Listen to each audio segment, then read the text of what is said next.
special needs can often wait years for a service dog. In addition to the long wait, training them can be costly, but we discovered a new program right here in Wisconsin that's cutting down the costs and the wait times, and it's happening in a unique place.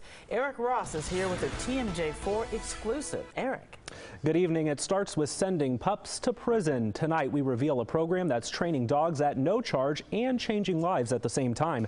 The DOC gave us unprecedented access behind bars as long as we agreed to blur the faces of certain inmates out of respect for their victims. Behind the barbed wire fence at the Oshkosh Correctional Institution. Oh yeah, good boy. 33 inmates spend their days with some unusual cellmates. It's something that you have to go through yourself to understand. Come! Brian Presbury was one of the first set of inmates to join a special service dog training program back in 2012. All of the dogs you see here will eventually go to people who need service animals. Now that I've been in the program for over 3 years, it's the greatest choice that I could have made. Here we go. Two area nonprofits specializing in training guide and service dogs bring in puppies as young as 7 or 8 weeks old. Right here. Good guy. Then the inmates work with the dogs for about 2 years, teaching them all the basics. After that, dogs being trained to specifically help the blind will work with a mobility instructor on more complicated tasks like learning how to help their handler cross busy streets and intersections. The difficulty in it was trying to figure out how to make it work in a correctional setting.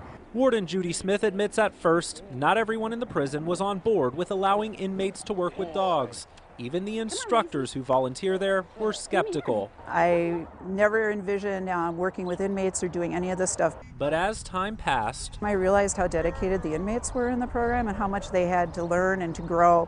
It really is a way for the inmates to learn some skills. Programs like this don't cost taxpayers a dime. In fact, Smith believes it may even save taxpayers money in the long run by giving inmates motivation to succeed after serving their time instead of committing another crime.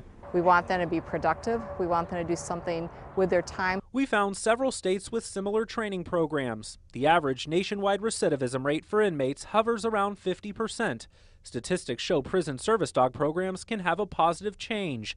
In Washington, only 5% of inmates who completed a service dog training course ended up reoffending. And an organization that works with inmates in Michigan reports recidivism rates between 11 and 13% for inmates who go through their training program. For other prison wardens across the nation that may not have a program like this in their institution, what would you say to them if they're considering something like this?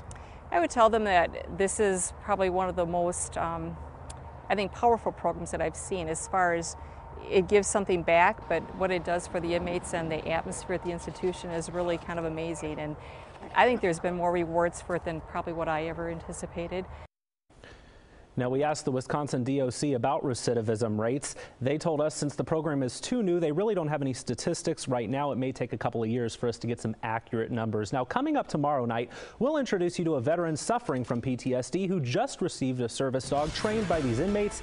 Hear how it's changed his life. Plus, if you have a disability and are interested in getting a service dog but don't have the money, we'll walk you through how to get help. That story tomorrow night on the news at 6. Carol and George. A win-win situation.